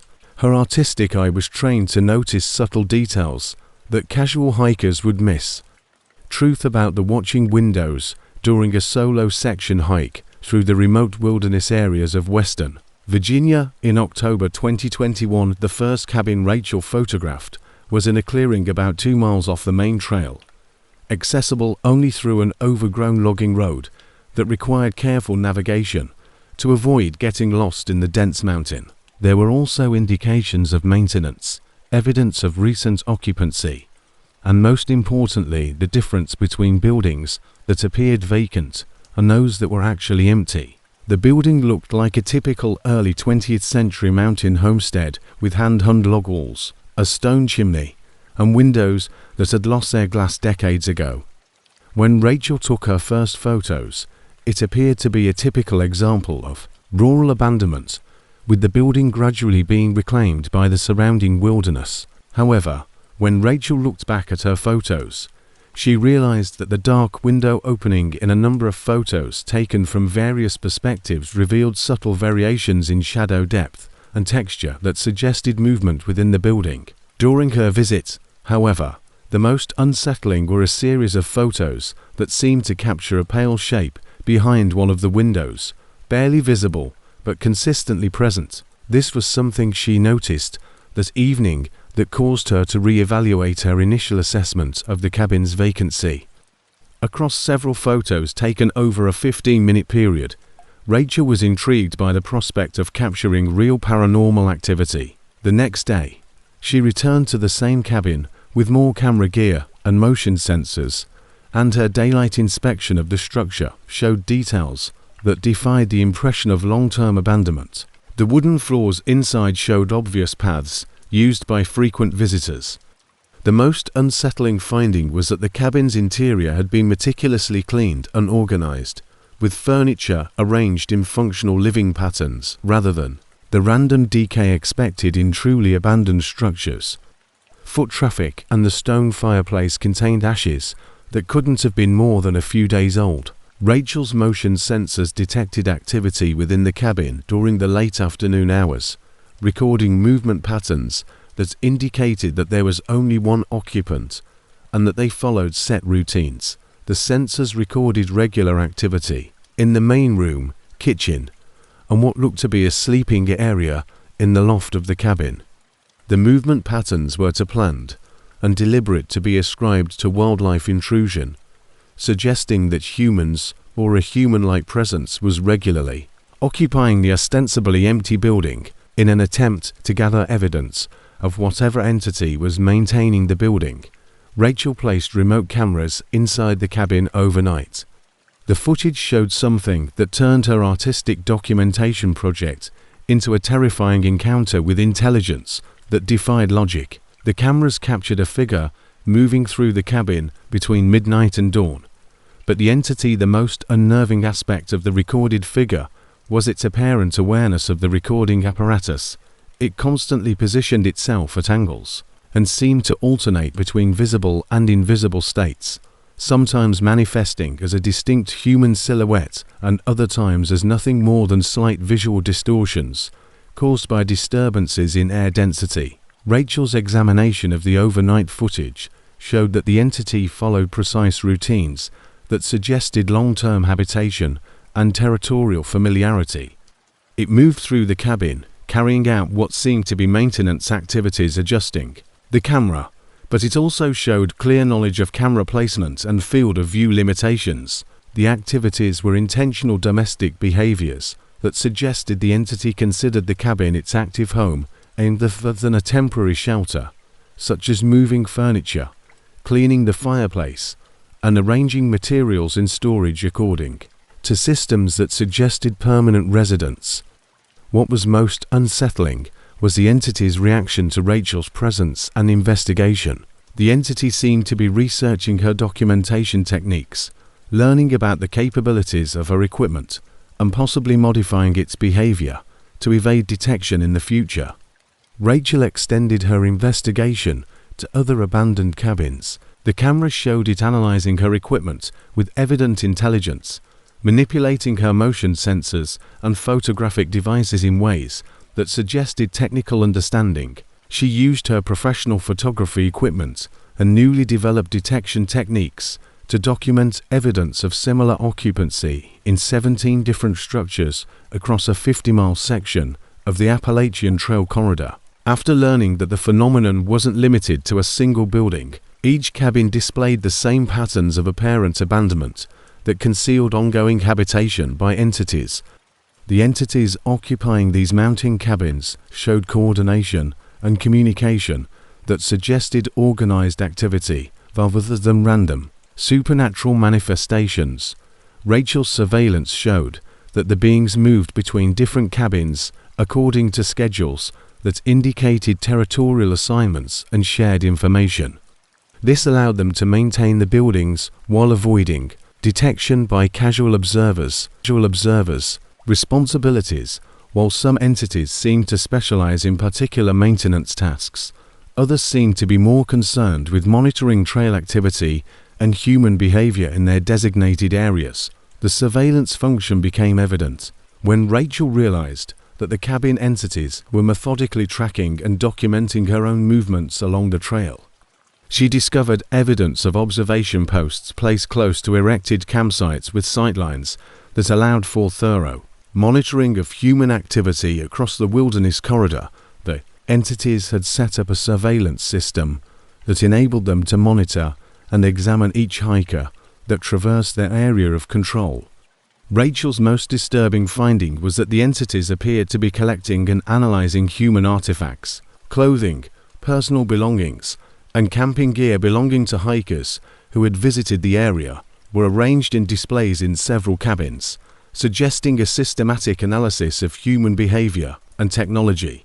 The collections weren't the result of random theft, but rather of selective acquisition that focused on items that revealed information about human survival and capabilities. Techniques. The psychological effects of the cabin entities' prolonged observation became evident when Rachel started to feel like she was being watched all the time while on her wilderness photography expeditions.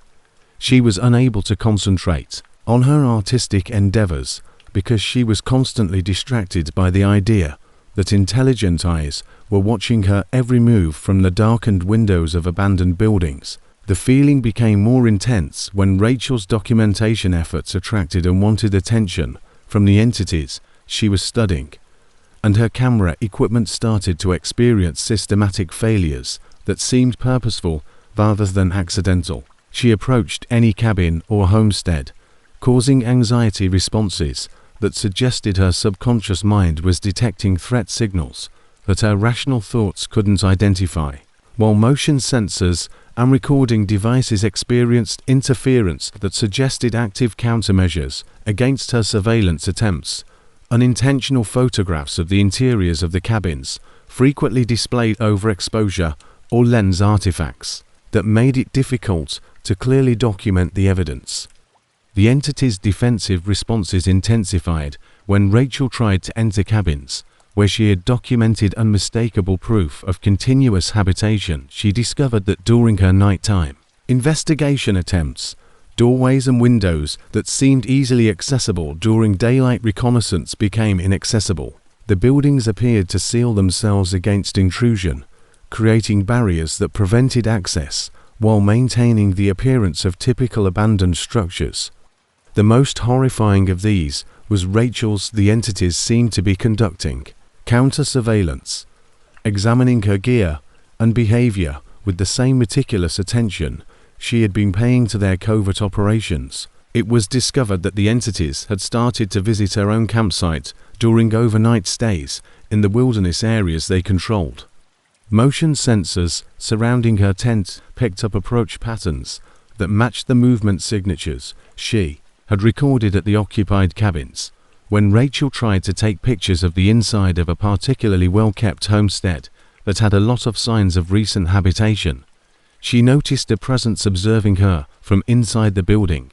The entity positioned itself directly behind the window opening, causing a confrontation that allowed Rachel to capture her final encounter with the cabin entities. For the first time, Rachel was able to observe its nature without the use of photography. What she saw made her question how to distinguish between human and supernatural intelligence. The entity's basic structure suggested that it was fundamentally human, but its proportions were slightly off, suggesting that it was either the result of severe physical alteration or that it was not a product of normal human development. The most unsettling features were its eyes, which reflected available light with an intensity that suggested biological adaptations for improved night vision.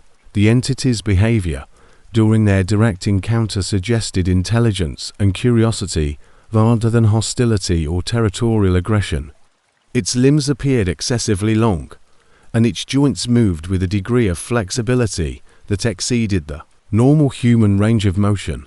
The interaction felt like a mutual study session, with both parties recording each other's appearance and behavior for later analysis.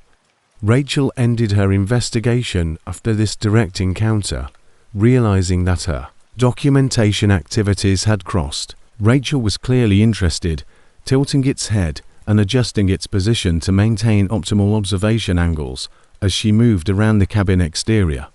From studies of active interaction with entities that were both intelligent and capable of reacting to her presence in ways that might jeopardize her safety, her last photos of the cabin window, the entity remaining in its observation position, watching her leave with the understanding gaze of a sentinel that recognized her retreat as merely a temporary withdrawal rather than a permanent abandonment of its territory. They exhibit systematic surveillance capabilities, organized territorial behavior, and adaptive responses to human intrusion, suggesting coordinated intelligence operating throughout the Appalachian wilderness.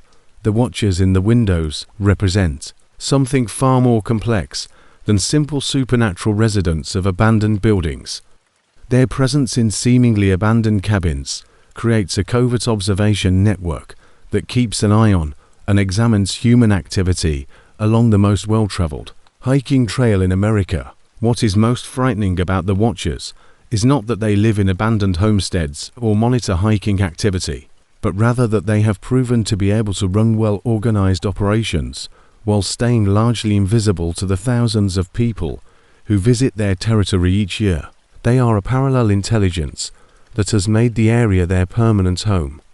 The question is not whether entities inhabit the abandoned cabins scattered throughout the Appalachian wilderness, keeping a close eye on modern hikers from darkened windows while tending to their forgotten homesteads with supernatural care, but rather what they've learned from decades of studying surface human behavior in hidden communities created by human civilization.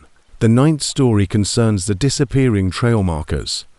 The white blazes that mark the Appalachian Trail more than just basic navigational aids. They are lifelines that safely lead millions of hikers through 2,000 meters of wilderness. Patient observation and whether their meticulous study of human behavior is preparation for more direct interaction with the surface world they monitor so systematically from their hidden mountain refuges. Volunteer trail maintainers who recognize that regular marking can make the difference between a successful hike and a fatal emergency. Paint these characteristic 2 in x6 in white paint marks on trees and rocks every 50 to 100 feet along the trail from Georgia to Maine. However, in some areas of the trail, something is methodically removing these important markers. Trail maintainer David Kim first observed the pattern in spring 2022 while performing routine maintenance work in the remote wilderness areas of North Carolina's Nontala National Forest. As a volunteer with the Appalachian Trail Association, he saw markers creating zones of navigational chaos where experienced hikers become hopelessly lost despite following paths they've traveled for years. Along the entire trail corridor, Kim was in charge of maintaining trail markers over a 20-mile stretch that included some of the most difficult terrain. His duties included repainting faded blazes, removing vegetation that covered the markers, and installing new blazes where trail rut routes needed updated navigational guidance. Kim found that blazes he had painted during his previous maintenance cycle 6 months prior had entirely vanished from trees that displayed no signs of weather damage or natural wear. The missing markers weren't just faded or partially obscured. They had been removed so completely that there was no trace of paint residue or chemical staining on the underlying bark. What was most perplexing, though, was the accuracy of the removal procedure that had removed the paint without causing any harm to the tree surfaces or leaving tool marks that would suggest mechanical scraping at first.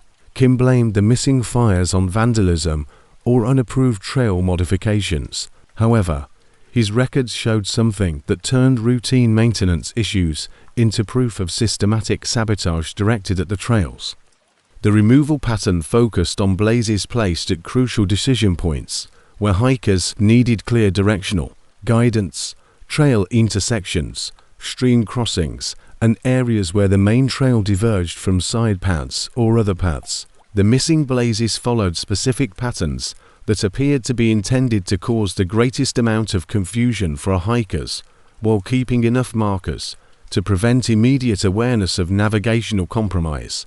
Kim's investigation showed that the blaze removals took place overnight during specific times when no hikers were recorded as camping in the affected areas. This meant that someone or something was deliberately targeting the most important navigation markers while leaving less important blazes intact, resulting in a subtle form of misdirection that would cause hikers to make wrong turns without realizing they had left the correct trail.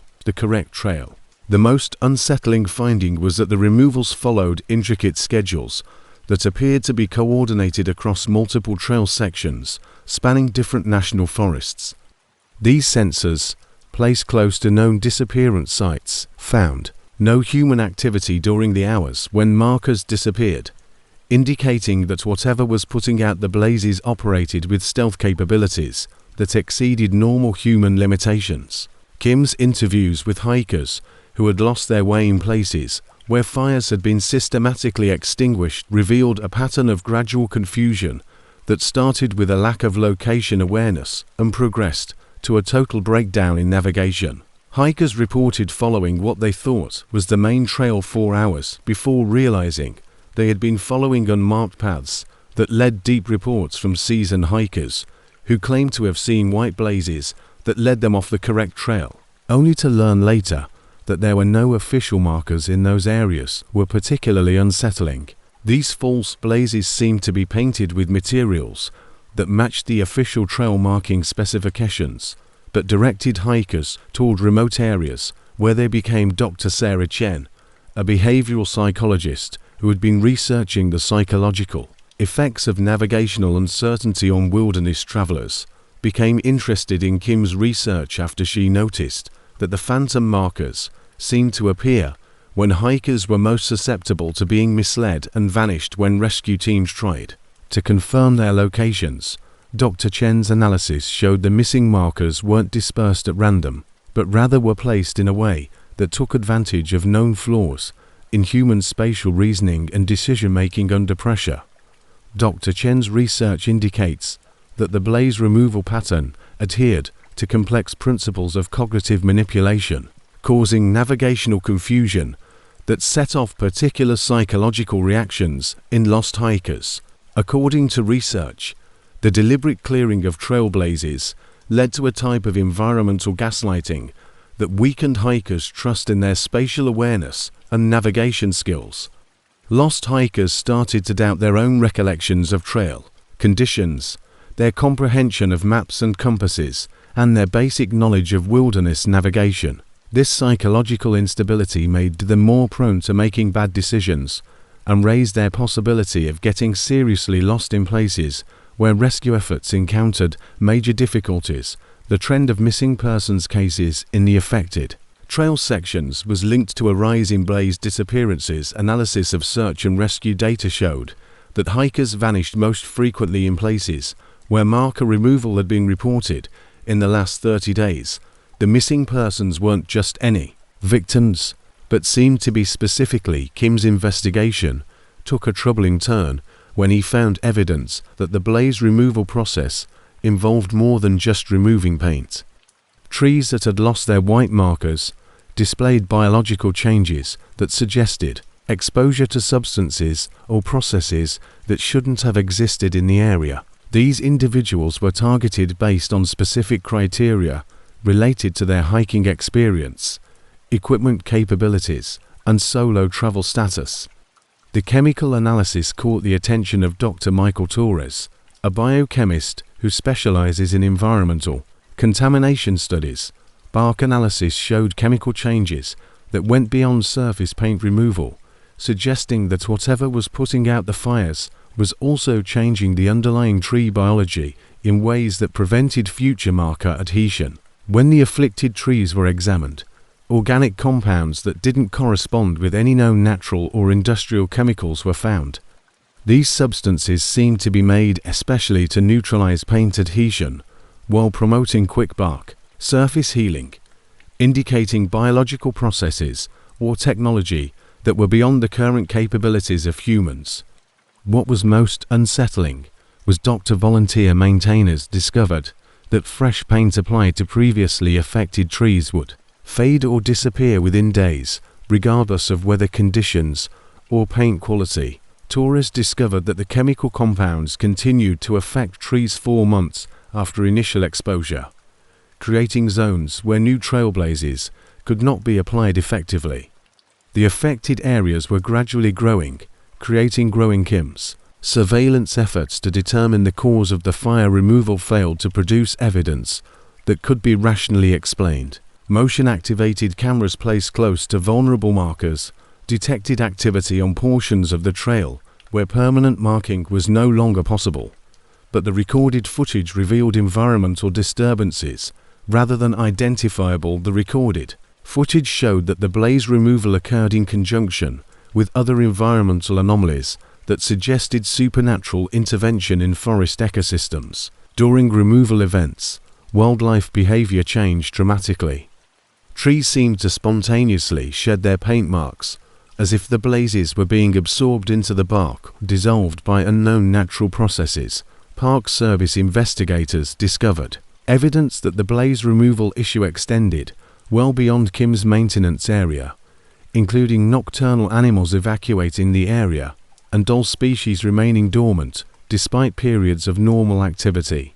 Temperature fluctuations producing localized weather patterns that did not correspond with regional conditions, and electromagnetic interference affecting electronic equipment positioned near affected trees. The removals followed seasonal patterns that corresponded with peak hiking periods, focusing on times when the greatest number of people would be impacted by navigational disruption. The disappearance of markers from trail sections in Virginia, Tennessee, Pennsylvania, and Maine suggested a coordinated phenomenon affecting the entire Appalachian Trail corridor. The blaze removals required meticulous knowledge of trail maintenance, schedules, hiker traffic patterns, and wilderness rescue capabilities. More importantly, the removal process operated across multiple jurisdictions and federal land management agencies without being detected by anyone. This required organization and planning that went beyond human vandalism or environmental activism. Kim's last discovery, which was made by law enforcement or environmental monitoring systems, exposed the real reason for the systematic blaze removal campaign. Hidden cameras placed in areas where false fires had been reported recorded footage of hikers being led to specific locations by phantom markers that appeared and vanished based on individual vulnerability factors. It appears that the false fires target specific. The video demonstrated how hikers who followed false blazes were guided through increasingly remote terrain toward areas where official trail markers had been systematically removed, creating navigational dead zones where rescue operations would face the greatest difficulty. These hiker types included solo travelers, inexperienced navigators, and people hiking during the best times to become permanently lost. The disappearing trail markers indicate something far more sinister than environmental vandalism or natural marker degradation. They show organized intervention in the Appalachian Trail's navigation infrastructure intended to create a sense of security. The false marker systems seem to be designed to gather particular types of hikers while maintaining plausible deniability regarding the supernatural nature of their disappearance. Controlled hiker disappearance opportunities while preserving the appearance of natural or unintentional circumstances, the methodical removals, and the appearance of false markers that lead vulnerable hikers to hazardous areas point to clever planning and execution by organizations that are aware of the limitations of wilderness rescue and human navigation psychology. The evidence that something is actively manipulating the trail's safety infrastructure to facilitate the collection of human travelers according to criteria that remain hidden behind the phantom markers and vanishing blazes is what makes the Appalachian Trail's white blazes truly terrifying. not just the confusion they cause for individual hikers in terms of navigation. The white blazes symbolize trust between hikers and the wilderness, a promise that following the markers, every white blaze turns into a potential trap rather than a beacon of security, when that trust is routinely betrayed by intelligent forces that use our own navigation systems against us. The question is not whether trailblazers are vanishing from important navigation points along the Appalachian Trail and being replaced by false markers that direct hikers toward areas that could be dangerous. The Appalachian Trail isn't simply the most well-known hiking destination in America. It serves as a testing field where the fate of humanity is being determined by these aren't just campfire tales about intelligences that have been observing the US for a lot longer than we have been observing them. Every white flame you pursue, every shadow that shifts in your field of vision, every instant you feel like you're being watched in the wilderness, where you're taking part in an assessment whose findings could decide if our species survives to continue existing on their own, or to be influenced by organizations whose decisions may be more conclusive than any force that humanity has ever encountered. The question is not if you think these accounts when you next wander into those ancient accounts. The question is whether you're ready for what might be watching. Mountains, but more significantly, are you prepared to discover what further undiscovered facts can be found in the locations we believe we know? We believe we know.